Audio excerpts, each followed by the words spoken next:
Hey, good morning, everybody. Good morning. Good morning. Lord of mercy. We here. 9:27 in the morning, August 20th, 2020. Thank you all so much for listening. Coffee Conversations with Greg J. It's on. A lot going on in our world here. Boy, how you guys doing? Everything good? Appreciate you sticking with us here. Sorry for our tardiness, but it's okay. We're going to get right into it because we have a lot to talk about on today. Let's get right to the headlines.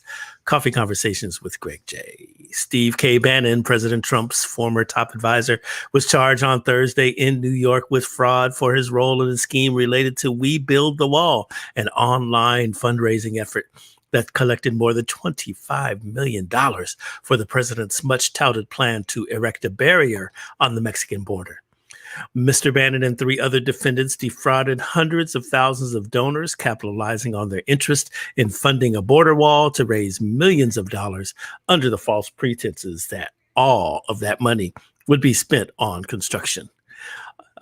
Mr. Bannon was arrested early today on a 2-count indictment unsealed in federal district court in Manhattan, and he's expected to appear before a judge today later on. The state of Michigan has reached a more than $500 million settlement that would put to rest lawsuits arising out of the Flint water crisis. Two sources with knowledge of the agreement confirmed on Wednesday this is a significant development in a years-long legal fight that's garnered national attention. Flint residents should receive about $6,000 apiece in that settlement.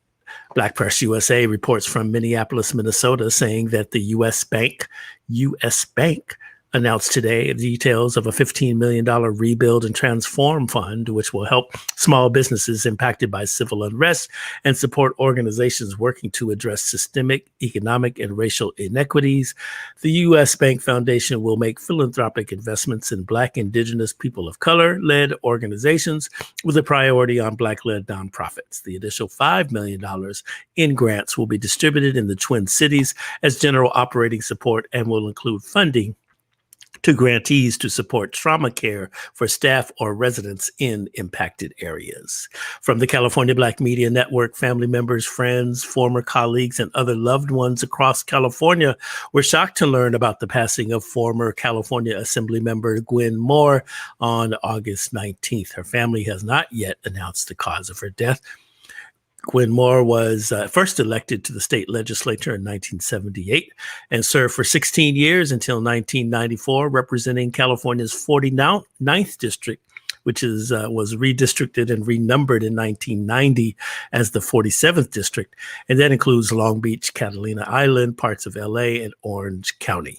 While serving in the Assembly, Gwen Moore introduced over 400 bills that were signed into law. She also served as Majority Whip and was a member of a number of influential committees, including the Assembly Utilities and Commerce Committee. She was the architect and political force behind the California General Order 156, which is a state supplier diversity program that has over the years strengthened and stabilized a number of California Black-owned, women-owned, and other minority-owned small businesses by helping them secure lucrative state contracts. In 1994, the Honorable Gwen Moore resigned from the Assembly to run for Secretary of State, and although she didn't win that race, Moore began to pursue other opportunities outside of elected office that influenced state policy and impacted the lives of our communities. Yeah. Whew. There has been one, we just say rest in peace, Gwen Moore. What a nice lady. Met her quite a few times. And oftentimes I say, before Maxine Waters, there was Gwen Moore. Well, the Democratic National Convention is upon us. You've been watching it in the virtual space. It's pretty interesting to see, them doing this in this era of COVID. There's been one persistent theme in the Democratic National Convention, and that is to portray President Donald Trump in highly personal ways as one unsuited for the White House, both in skills and temperament. And no one, not even former President Barack Obama, has been holding back. All right, here's some takeaways. Obama's got his gloves off. He came to power on the airy notions of hope and change. But last night, he dispensed with decorum and folkways and delivered a direct hit on President Trump. He said Donald Trump hasn't grown into the job because he can't. That's what he said. Kamala Harris made history as the first Black woman on a major party national ticket. She accepted the nomination, and she sought to show that she's more than the designated attacker of Joe Biden's campaign. This is the convention of the woman, as the party showed off the first female Speaker of the House, its vice presidential nominee, and its prior presidential nominee, the first woman to have that role for a major party. Speakers referenced the 100th anniversary of the 19th Amendment, which gave many women the right to vote, and Biden was featured for his work to enact the Violence Against Women Act. Gabby Giffords, she spoke out. She's the former congresswoman from Arizona who was shot in the head during a mass shooting in 2011, and she provided an emotional high point. There was a video showing her playing the French horn and laboring to put together sentences. She said, "Words once came easily. Today I struggle to speak, but I have not lost my voice." And she really put it on there. There's a lot going on tonight. You got Biden coming in, Joe Biden coming in to deliver his speech.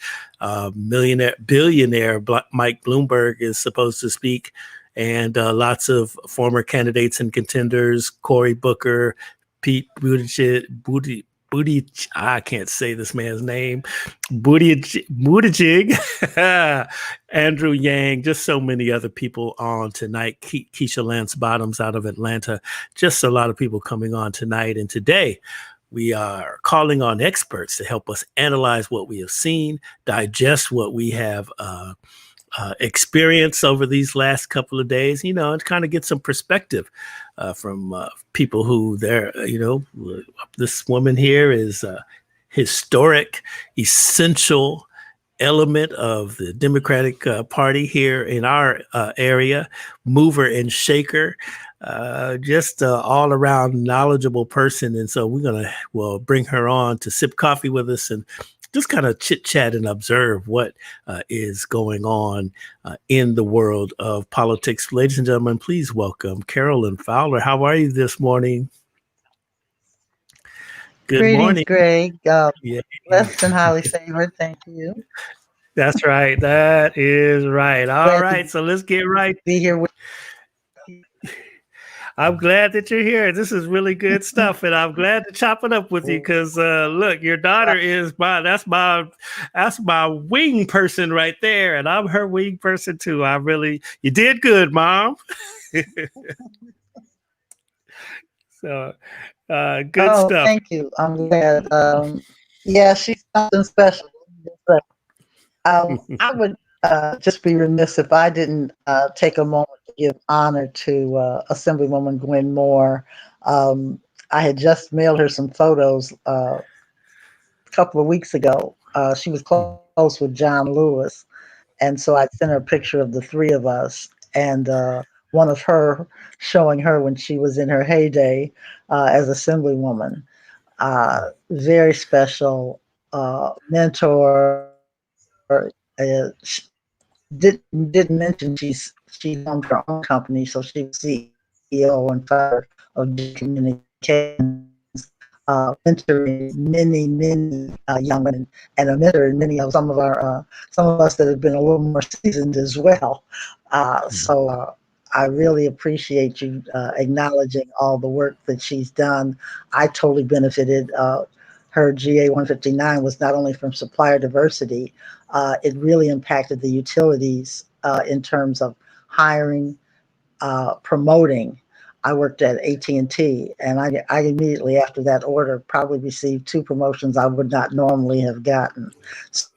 So it really influenced the number of African American, all the utilities, which, as you know, were very good paying jobs and benefits. So my hat's off to Gwen, and respect and prayers for her family. Yes.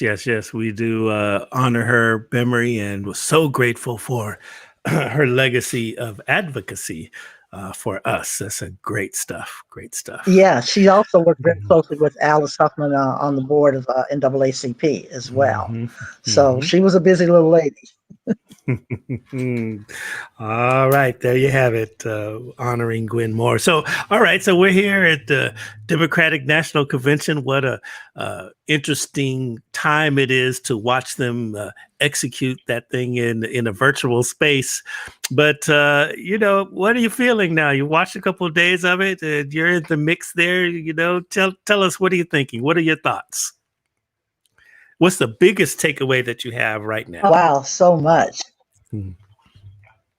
Well, the biggest takeaway is that we now have an official Democratic candidate for vice president, Kamala Harris, Senator Kamala Harris. That's the biggest takeaway for me right now. Uh, so, so many. I even saw men crying, to be quite honest, yesterday. Was just the impact of that moment. Uh, and you know what else came across my mind? As a result of Hillary running before, it just seemed so natural to see, and some men said this too, to see a woman on stage accepting the nomination. And so I think each role, each effort we take makes the acceptance of women and the contributions that they make uh, more visible and more viable. Even just when you talk about the run up to the VP selection, the number of women, the quality, talent that they have, that they wouldn't have had an opportunity to share with the country had that not taken place, and particularly the number of Black women who have always had this talent. But I think this race, and kudos to Joe Biden and the campaign team, they let us see what's possible and the talent that's available to do the work that they're doing every day in this country. So that's You my bring up a initial good take. Of course. No, go ahead. You bring up a good point there, because when he was still trying to choose, I mean, man, Susan Rice, Karen Bass, Kamala Harris, I mean, it was like, wow, these are really exceptional. Any choice of those three to me would have been a good one. I mean, this guy it really did show the depth of experience and quality. The black girl excellence is what we really saw in that whole process. And you're right. Yes. All right. So now, okay, let's see. Okay, so we got Kamala Harris. Say it again. Former President Barack Obama, of course, did not disappoint. Former President Barack Obama did not disappoint last night at all. He is a professorial, constitutional lawyer own way, educated everybody. It was significant that he was in Philadelphia and with the from Constitution standpoint and making it plain about the roles and the responsibilities of leadership as president of this country. I think everybody got it. Mike Davis. I know that I got it for sure. Sorry I mean, that's what. Sorry, I see my good friend Mike Davis giving you a ring there. Listen, I got that, just dawned on me. I say, this man here is a scholar in constitutional law. I mean, that as he was speaking, it just dawned on me. It's like, this brother right here, he got the credentials, Absolutely. And it also gave the country an opportunity to see and compare what they had with what they have. And it's a huge difference. And we need to get back to that. And I do believe Joe Biden and Kamala Harris can put us back on track. It will not be an easy road. but we have to start somewhere. And as I tell people, we take these elections too lightly. We show up and then we disappear. But I think more and more people now realize we have to stay in the game to get the changes that we say we want to see.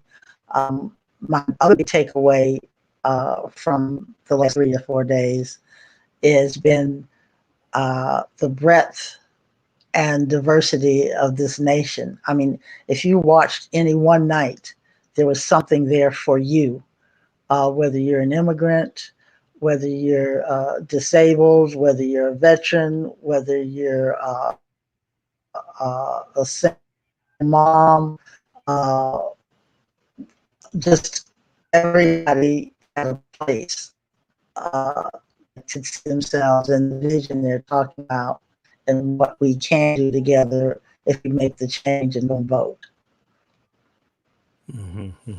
Let's talk about that for a minute. I mean, there are still people out there, believe it or not, saying that they're not going to vote because they feel their vote does not count. What do you say to those people? I'll quote our former First Lady, Michelle Obama, when she said, "If you just take the state of Michigan, which is where I'm from, if two people in each district voted, two more people had voted in each district, we would have won the state of Michigan and had a totally different outcome for president today." So when people say their vote doesn't count, and we've had some other races that were extremely close, and some people won by 1 or 2 votes. So it does make a difference, and that's why you have to vote every single time. All right. Every single time, y'all got to get there to vote. And, we've been saying that on Coffee Conversations. Every chance we get, you got to get out there and vote, vote, vote. I mean, we've been talking about the whole, mail-in vote. We've been talking about, voter suppression, all of that whole thing. We've been talking about the machines. And I want to get to that a little later on there, Carolyn. I do want to talk a little bit about, the process and the struggles that we're seeing that the system is having in terms of mail-in. But before we get to that, let's kind of chit chat about the. All right. So let's talk about President Obama's speech a little bit more. I mean, he generally is a lot more diplomatic in usual terms when he offers his criticisms. He's kind of like my mama used to say, "So you're getting cut without you don't even know you're getting cut," But last night he just went in on President Trump, and I feel like it was very, very strong, very, very powerful. And how do you think the public is receiving that right now?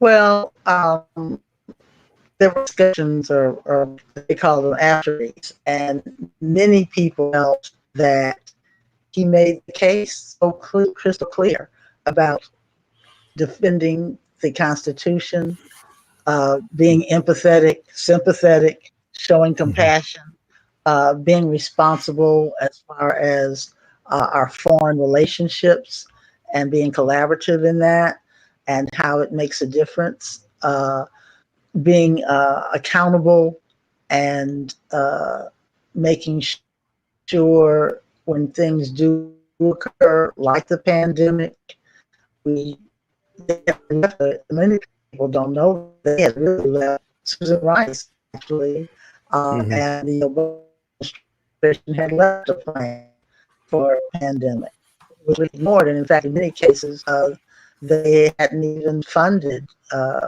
what they needed to fund. So I think most people were very positive about what he had to say. He was very plain spoken about it. And when you think about, are we going to defend, we're asking people to defend our country. And then when we get intelligence that says people are looking to attack our soldiers and we don't respond, is that the government that we want? Is that how we want to be represented around the world. And it was very, it made people think. Some one of the senators here, I was on a call with him, the state senator, and he said he could listen to Barack Obama all day and all night because that's just how professorial he is in teaching, you know, about what's important, and then following the Constitution and what the Constitution says should be done by government. I think he didn't go over anybody's head. He kept playing. Mm-hmm.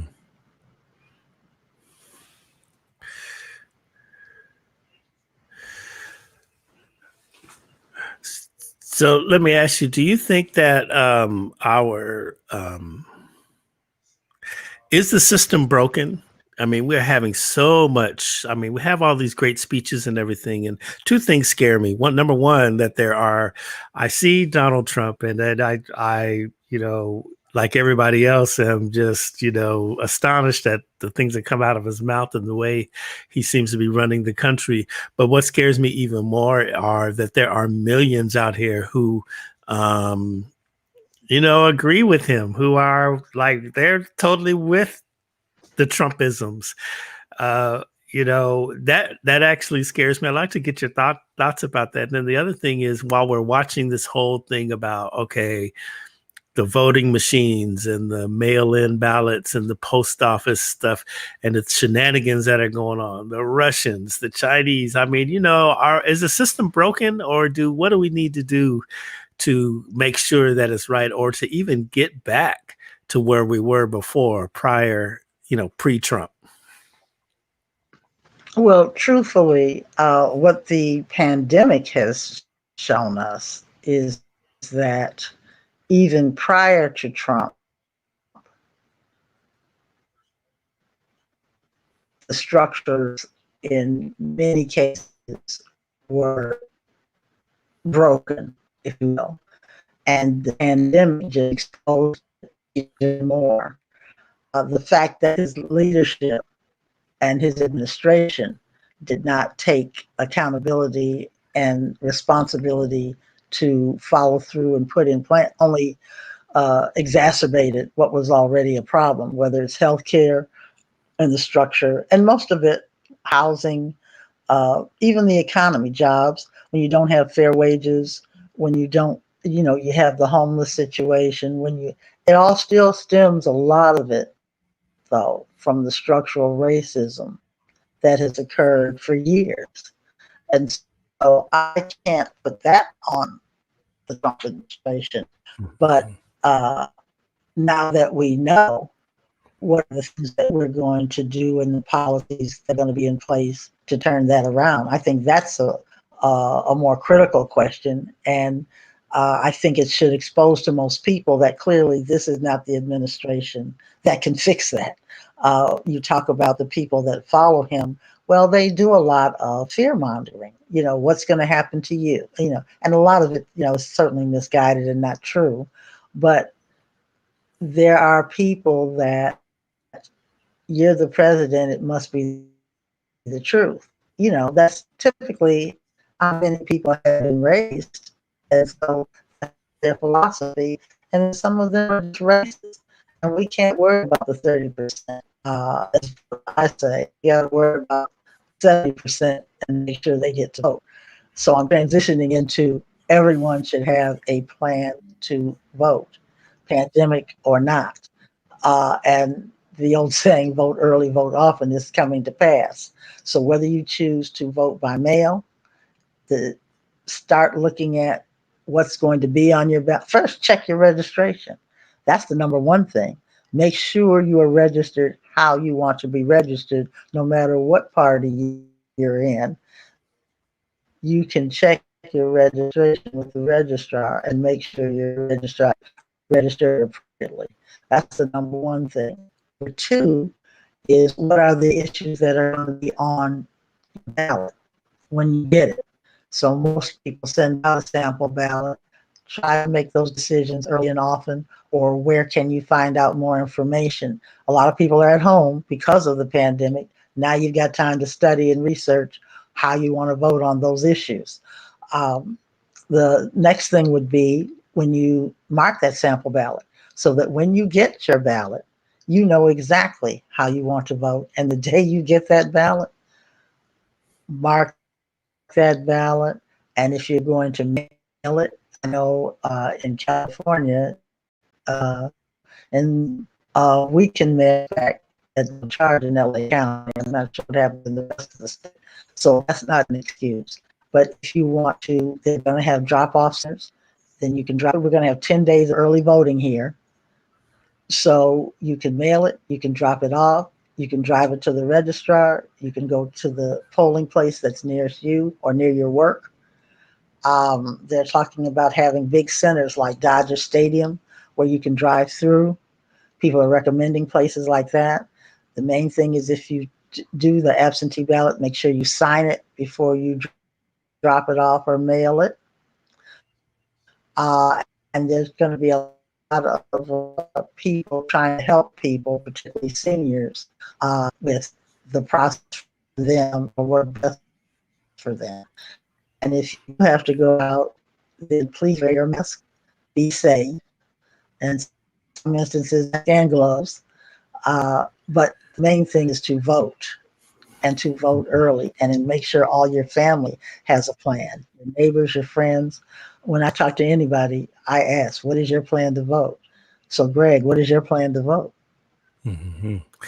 Well, you know what? I'm glad you asked that, because I was just thinking already, I'm about to make my vote and drive it personally out there to Norwalk to the registrar. I was going to ask you if I could do that, if I could take it over there to Norwalk and just put it in their office. And so, okay, I know it's there. Yeah, you can do that. Well, some people have said that same thing. That they're going, if they have to drive to North, that's what they're going to do. But they'll probably be passing some closer. I know a lot of the churches have started asking how they can support and help.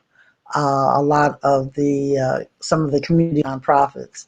But I think people do basically understand that we cannot afford not to vote this time.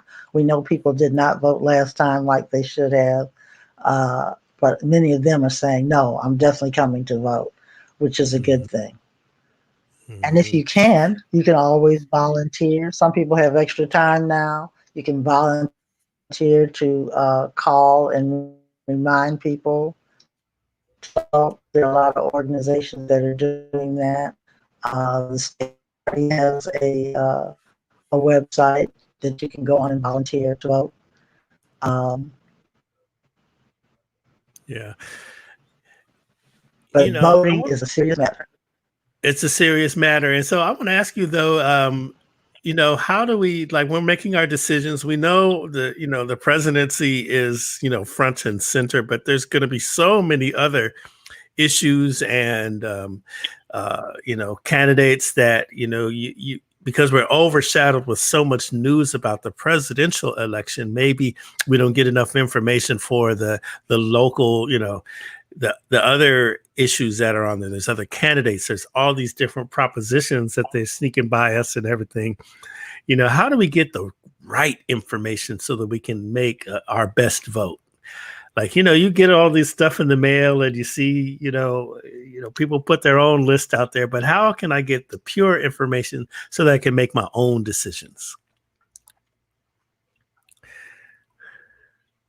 Well, again, the sample ballot, you're right. They're propositions, they're measures, they're bond issues, depending on where you live. The schools have many of the school districts put bonds on because you understand what's happening with schools. A lot of the schools are over 100 years old, and now this pandemic has raised the issue and concerns about the structure, and they need to make certain before students do come back to school that these things are done. That's why they've been appealing to the federal government. If you open schools, we would need to meet certain requirements are now put on us by county health and the state for minimum things. So all the PPE equipment that would be needed for teachers, the social distancing means that you can only have fewer students in a class rather than greater students in a class. So that means we need extra space, extra resources, more hand sanitizing. We got to clean the buses a certain way. I mean, there's just so many things that cost more money, not less money. And many school districts were about to go under before the pandemic, or they were going to laying off people. So without the additional funding from the federal government, many schools can't figure out how they'd be able to afford to open. You need to have the thermometers to test. LAUSD just launched, or maybe they'll do some contact tracing themselves ahead of time, but you have to still make certain that you're in compliance with all the health requirements from the county and the state and the federal government. So I'm not sure how quickly that could take off. But I know in the case of LAUSD, the federal government is only 5% of their total budget. And when you're talking about 70,000 employees, 1,400 in some schools, that's a lot to do. And that's not in the budget. And really, that's another whole conversation we can have about the lack of investment in education from this country as a whole that we could go into. But the main point here that you were talking about is how do we stay on top of and fix these structural problems that we have. And it is going to take money to do that, to be quite honest. And so you're fighting. We in California understood that thing. We have a governor that understood that this is going to take more resources, and the governor and the mayor, to be quite honest. And when they talk about not paying the $600, they talk about how do we find a way to make up the difference. In fact, didn't mention him, but Governor Newsom is going to be on tonight, representing the state of California. And so he has been one that did take early action. Unfortunately, there was a lot of pressure from the county and others to business to open back up. And so I think that gave us a setback, to be quite honest. But fortunately, we were smart enough to realize you cannot open schools. We cannot jeopardize our children for the sake of saying we're open. And so the schools that did open, they were closed within 2 days because there was an outbreak. Naturally, that number of students going from here, there, everywhere, and nobody knows where they've been or who they've been. And then if they take back home to their grandparents or whatever, then we've multiplied the problem. And particularly those in the minority communities who are suffering the most, the Latino and the Black community, as well as the seniors in these nursing home facilities. They've borne the brunt of this COVID-19, and really unnecessarily, had we all done and taken the proper steps up front to lock down COVID before it spread. And that would have taken the discipline of the entire country. And again, that's the leadership of the administration. So speaking you cannot of Governor, put business before people. Yeah, that's yeah, that's a real statement right there. Let me just ask you though, speaking of Governor Newsom, so there's pressure, I suppose, on him about how to replace Kamala Harris. I guess he has to appoint now a senator to fill someone to her seat, to fill her seat. And so people are saying, he should do a Latino woman or maybe another African-American person. But I think the pressure the thing that I was reading, they were really just kind of saying that, he should put a Latino person in that seat. Does it matter? And then B, what do you think he should do? I think he should wait until November and make sure we won this election. That's what he should do. First things first. He says that's not his focus, and I understand, because as the governor, he's worried about how do I minimize the people not getting employment benefit. He's thinking of housing people, making sure we have legislation in place.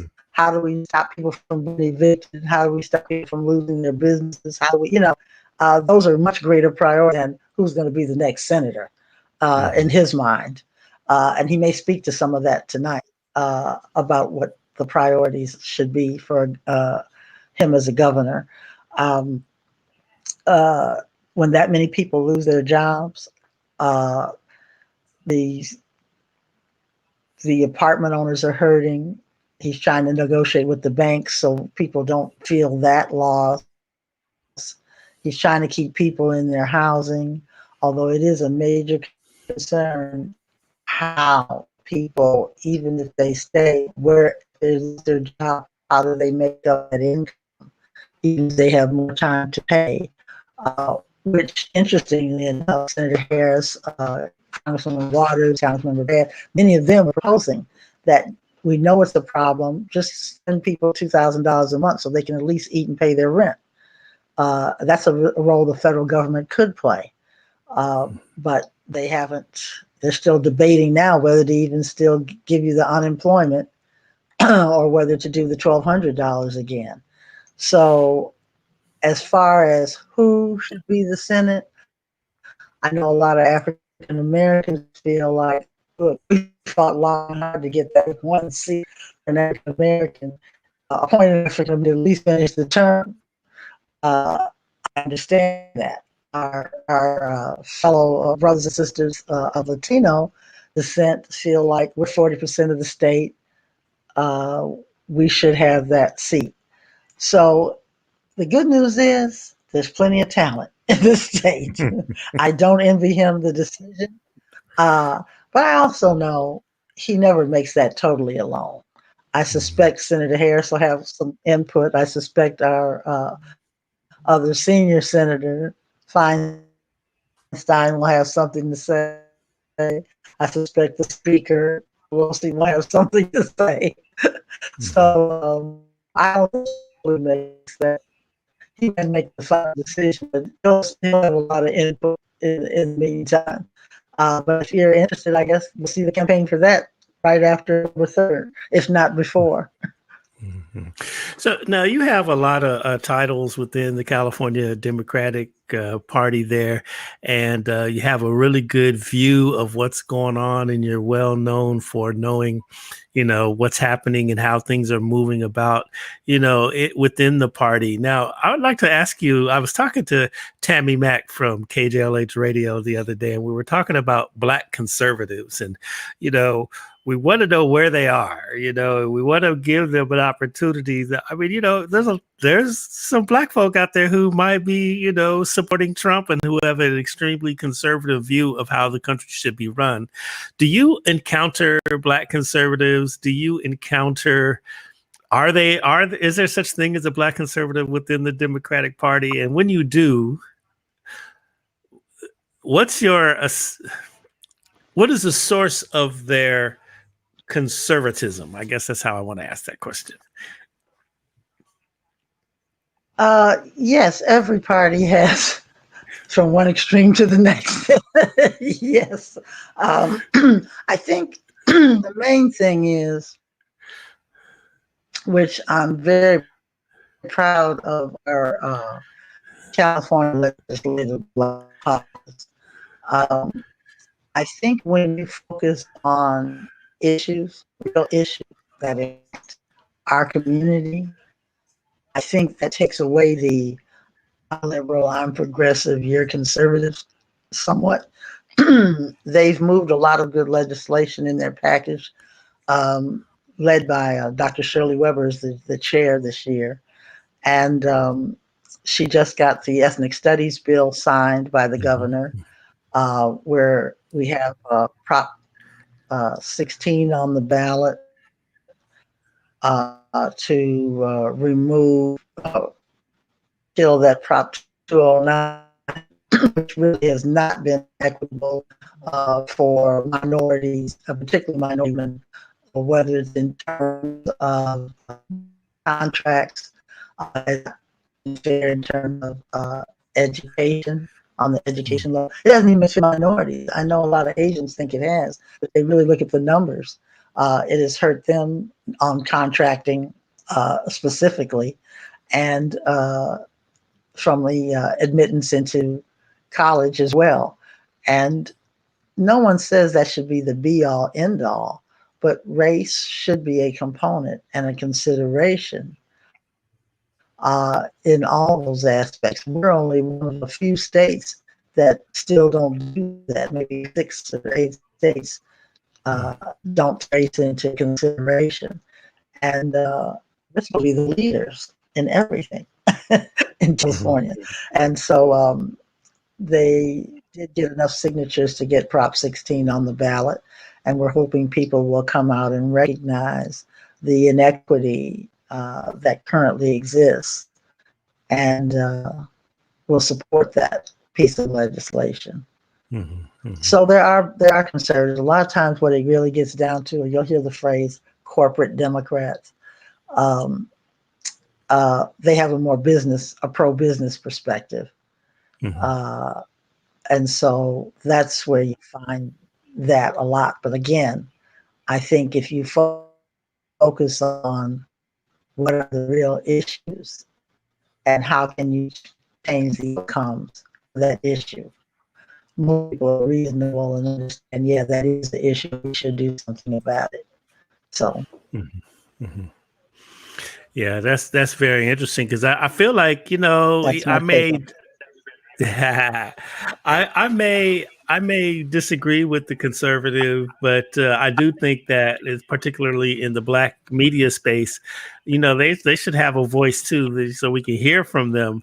But we've been finding it kind of hard to find them, and kind of hard for them to come on and chat with us, and discuss. I'm not hearing you. It's breaking up.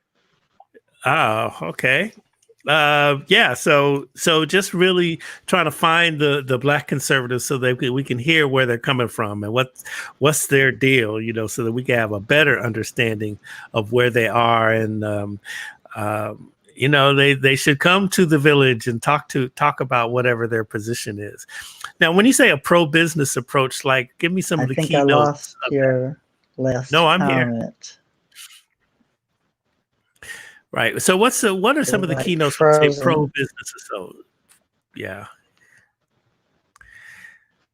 I should be okay. I think we're okay there. Can you hear me now?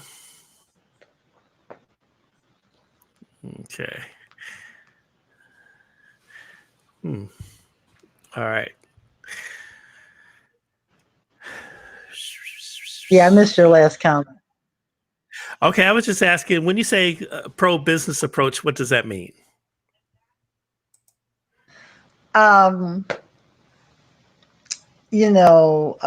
Business, I'll give you an example.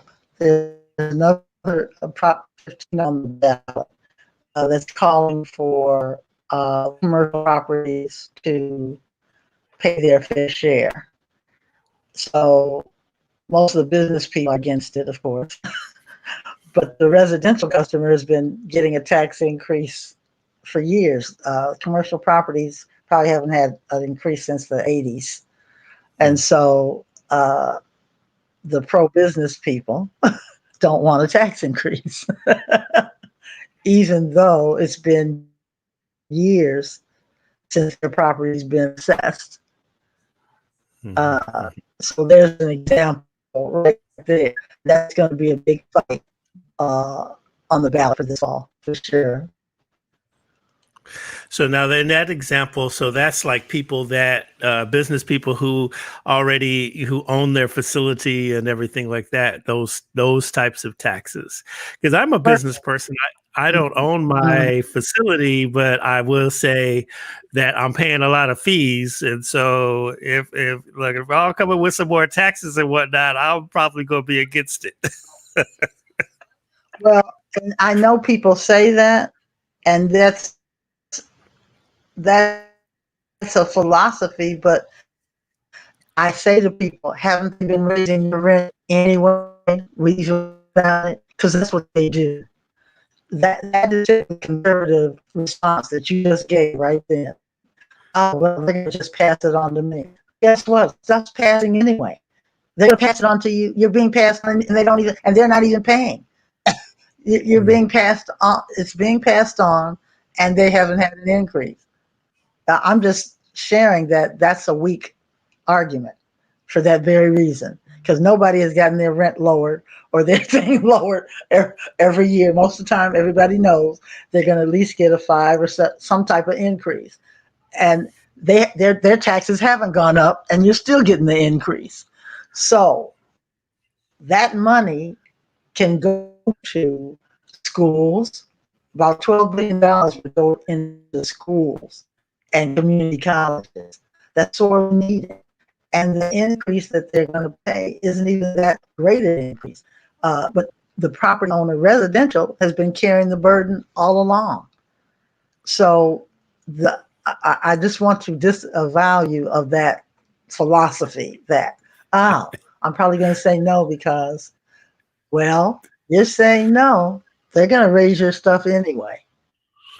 So I at mean, least I'm paying let's the get some cost to money be the to boss out our here, man. This school. is like crazy.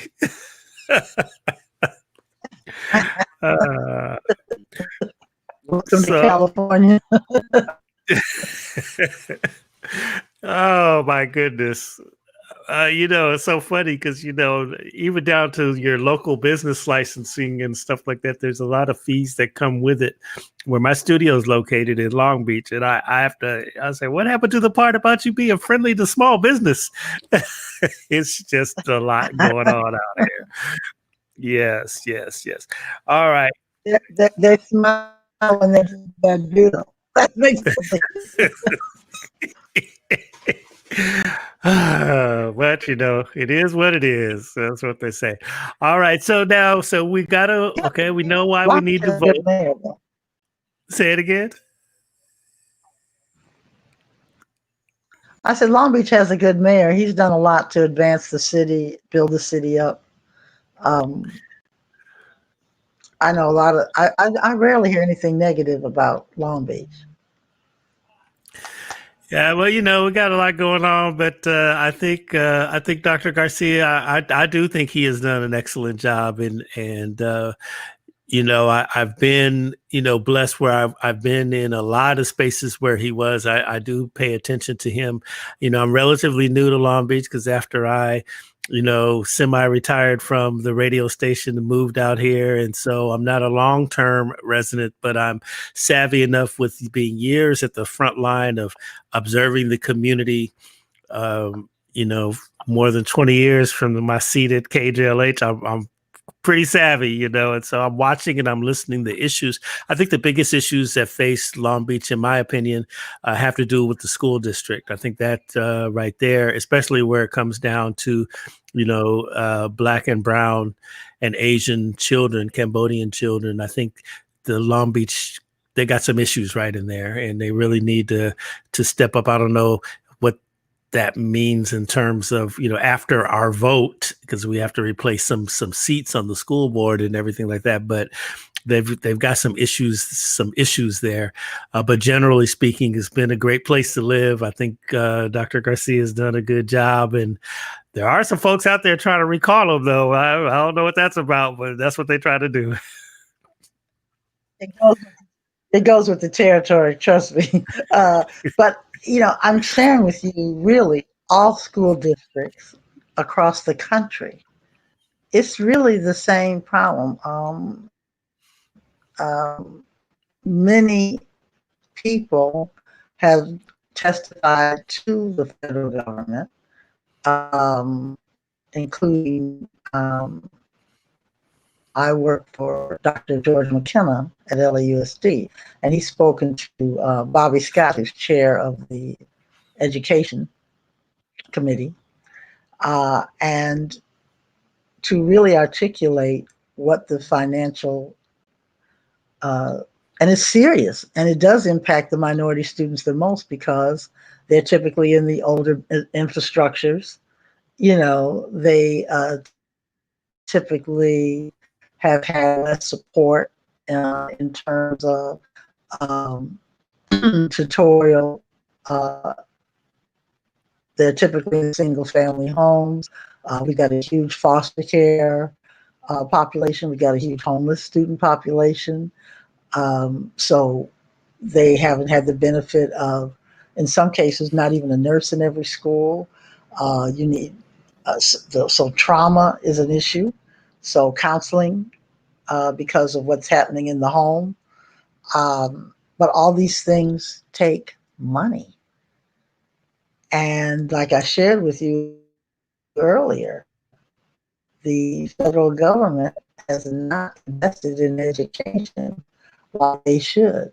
So as long as, or whether you're in Florida or you're in Michigan, if there's no investment, it makes it difficult to bring students up to standard. Actually, the pandemic has probably helped in the terms of now having to do online. There's the pros and the cons. The pros is now at least they have a piece of technology, with which to try to learn and play and navigate, which is more current than many students did not have that technology to access it all. We still have a huge problem with broadband and Wi-Fi accessibility, even in the urban cities, let alone the rural cities. So when I say there are a lot of challenges that could be rectified, but a lot of it is financial. The states could not raise taxes enough, is what I'm saying, or to invest the amount of money that they probably need from an infrastructure standpoint for every student to have an equitable facility environment, as well as the tools that they need to learn. So the downside, we know it's learning is always better face to face, always. But the investment has not been there. There's major neglect on the part of our government. And we keep trying to blame the school board, the teachers. We blame everything but where the real issue is. And some things just do cost money. All right. Well, let me ask you this. This is probably a very elementary question, but it is me. I'm just a guy out here in the community. So hopefully What's up with all the money? Be watching tonight. Yeah. Listen, let me ask you this question. And let me ask. They can watch on TV. They have different caucuses that are going on that people can watch live. I'm missing my poverty council right now. All right, but we're gonna get to that. We're gonna let you go in just a quick minute. There's the Women's Caucus. There's the Labor Caucus. We even have a workshops on campaigning, how you can organize your neighborhoods. All of the ethnicities have caucuses, as well as there's an ethnic council. So people can join in and participate. All right. Well, that's good. Let me just ask you this, back to the point about school boards and whatnot. What's happening? What happens to all the money the people who play the lottery? Isn't that supposed to support the education system in California?